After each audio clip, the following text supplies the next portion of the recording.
सांस्कृतिक और भाषाई आधार पर ही झारखंड का अलग होना 2000 में 15 नवंबर 2000 में हुआ। अब कोई व्यक्ति इंजीनियर पढ़ता है तो इंजीनियरिंग में सबसे पहला ये चीज़ होता है ब्लूप्रिंट बनाना। अब क्या था कि दूर दराज तक जो योजनाएं नहीं पहुंच पा रही है, हमारे झारखंड के लोगों तक जो योजनाएं पहुंच नहीं पा रही है, उन योजनाओं को धरातल में पहुंचाने के लिए आपको सबके एक योजना से दूसरे योजना में कन्वर्ट करना भी एक तरह का घोटाला हुआ। उनको डार्क में रखकर अगर ये काम किया गया है तो एकलौता व्यक्ति को सजा दिया जा सकता है। लेकिन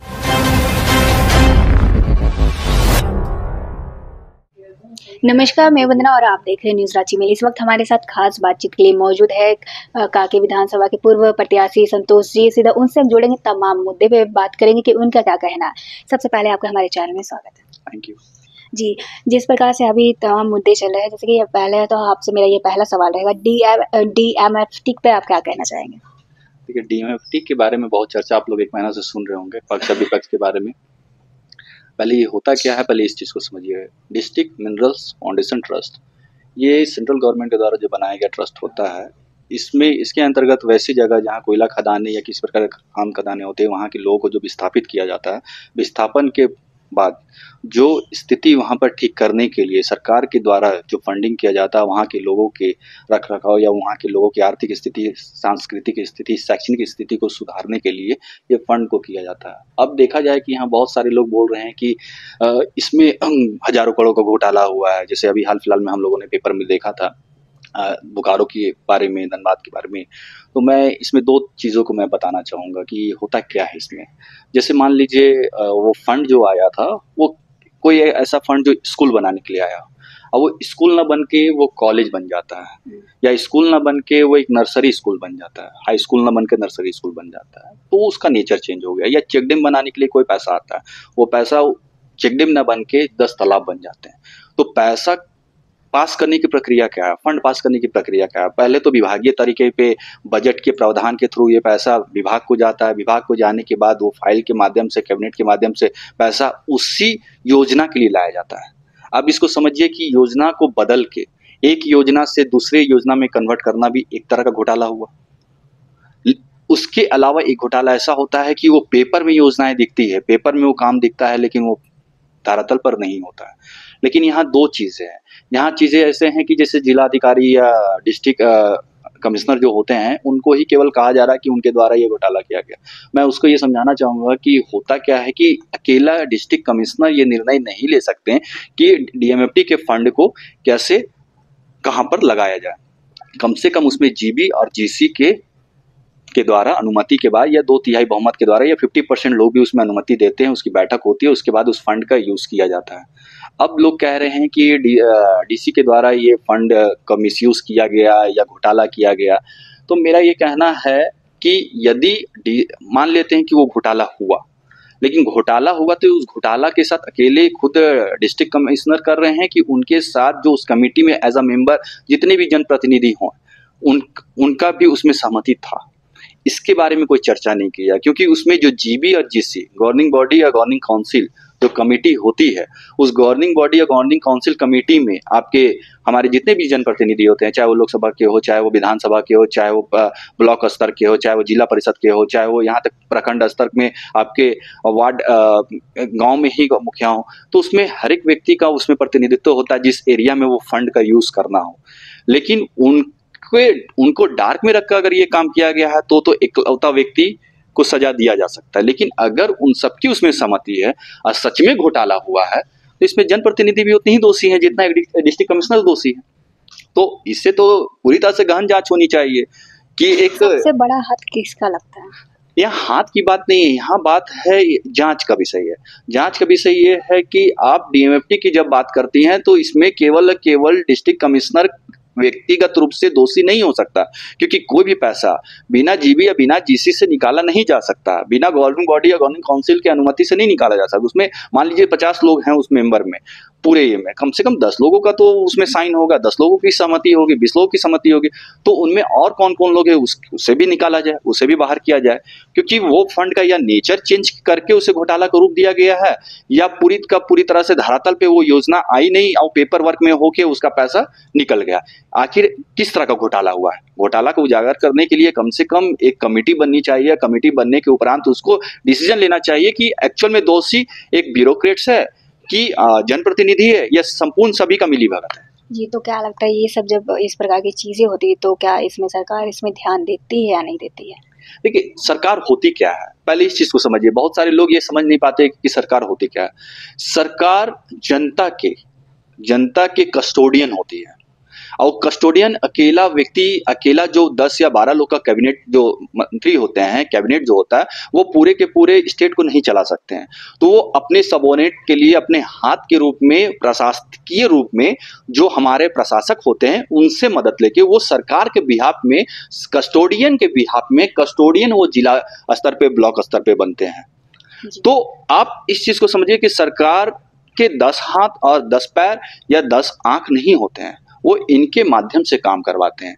तो हर योजनाएं या हर काम के बारे में सरकार को जानकारी होती है, लेकिन वो धरातल पर पहुंची या नहीं पहुंची ये सरकार की जिम्मेवारी है, लेकिन ये धरातल पर पहुंचाने की जिम्मेवारी प्रशासक की होती है। अब प्रशासक ही उस जिम्मेवारी का निर्वहन सही ढंग से अगर करे तो आपको दूसरी चीजों की जरूरत नहीं होती। जैसा कि आपने बोला कि इनकी जिम्मेदारी होती है, पर क्या यहाँ पे सरकार का रोल नहीं बनता है कि वो चीज पहुंचा या नहीं पहुंचा, एक बार उसका इंक्वायरी करे? मैं फिर बोल रहा हूँ, सरकार ही मेन होती है, मेन कस्टोडियन सरकार ही होती है। सरकार अपने लोगों के, सरकार के ही नॉलेज में सभी चीजें होनी चाहिए, लेकिन कुछ चीजें ऐसी होती है, कुछ काम ऐसा होता है जो सरकार को डार्क में भी रख के किया जाता है और सरकार के नॉलेज में भी होता है जो जनता के हित में नहीं हो। तो ये सरकार की जिम्मेवारी होती है, क्योंकि लोकतंत्र में जनता जो है वो अपने कस्टोडियन से बात करती है, वो अपने कस्टोडियन से पूछती है कि हमने जब आपको 5 साल के लिए बैठाया तो आप 5 साल के लिए हमारे विकास की जिम्मेवारी और हमारे संसाधनों की रक्षा की जिम्मेवारी आपकी है जी। तो ये सरकार की जिम्मेवारी है कि सही जांच की जाए और उस जांच के उपरांत जो भी दोषी हो, चाहे वो आपके प्रशासक हो, चाहे वो जनप्रतिनिधि हो, उन्हें सबको सामने लाना चाहिए।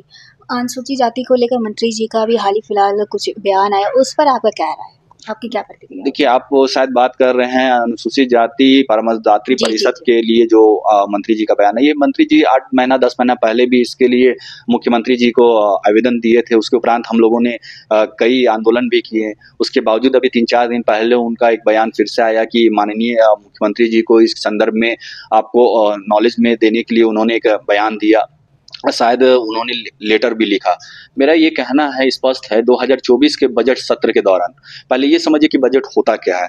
बजट वो है कि सरकार के द्वारा आगामी वित्तीय वर्ष में जो भी सरकार की योजनाएं या रूपरेखा या जो भी पैसा खर्चा होता है उसका जो समरी होता है वो कैबिनेट के बाद और उसके उपरांत विधानसभा से पारित करने के पश्चात वो एक बजट का रूप बनता है आर्टिकल 110 के अनुसार। ठीक है, तो वो बजट के वो केंद्र सरकार में, और तो वो बजट का जो आपका रूप होता है वो पूरे 1 साल का प्रारूप होता है सरकार के कामकाज का। उसी कामकाज के प्रारूप में अनुसूचित जाति परामर्शदात्री परिषद के बारे में भी चर्चा किया गया और उस बजट में है। और उस बजट का अब का समय जो है 2/3 समय पार हो चुका। बजट ये जो समय होता है मार्च टू मार्च, उसका 2/3 समय पार हो चुका। अब 2/3 समय पार होने के उपरांत चूंकि वो एक तरह से बजट जो पास हुआ विधानसभा से, तो सरकार की सहमति थी तभी वो बजट पास हुआ, सरकार की बजट थी ना। तो 2/3 समय पार होने के बावजूद अनुसूचित जाति परामर्शदात्री परिषद का पुनर्गठन का जो बजट में मेंशन किया गया था वो अभी तक धरातल पर नहीं किया गया।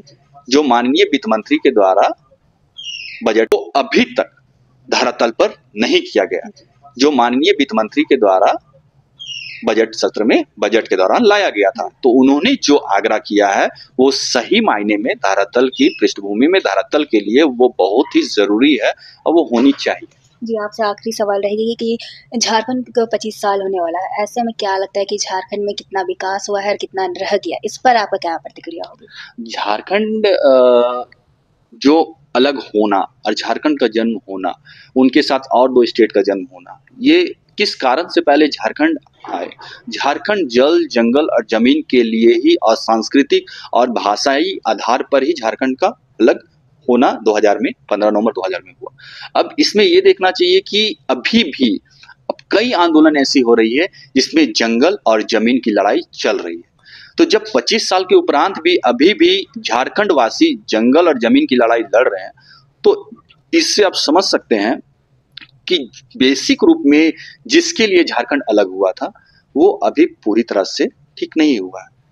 अभी भी हमारे लोग अगर जंगल और जमीन की लड़ाई लड़ रहे हैं, मतलब हमें बहुत काम करना है, क्योंकि 25 वर्षों में सबकी महत्वपूर्ण जितने भी यहाँ पार्टियां हैं, महत्वपूर्ण जो भी पार्टी हैं, सभी की सरकार आ चुकी है। और सभी की सरकार आने के बाद भी अगर लोग जंगल और जमीन की लड़ाई लड़ रहे हैं, मतलब ये हमारे ब्यूरोक्रेट्स और हमारे राजनीतिक दल या खुद राजनीतिक व्यक्ति मैं ये सतत कह सकता हूँ कि राजनीतिक व्यक्ति या राजनीतिक दल और ब्यूरोक्रेट्स की कहीं ना कहीं खामी है, जिस वजह से हमारे झारखंड के लोग अभी भी जंगल और जमीन की लड़ाई लड़ रहे हैं। दूसरी आप बोले कि विकास उस तरह से नहीं हो पाया, पर क्या लगता है इसके पीछे क्या वजह रही होगी? क्या कमी, मेन कमी क्या है कि अभी तक झारखंड को जिस प्रकार से विकास करनी चाहिए थी उस प्रकार से नहीं कर पाए? देखिए, अगर आप कोई व्यक्ति इंजीनियर पढ़ता है तो इंजीनियरिंग में सबसे पहला ये चीज होता है ब्लूप्रिंट बनाना।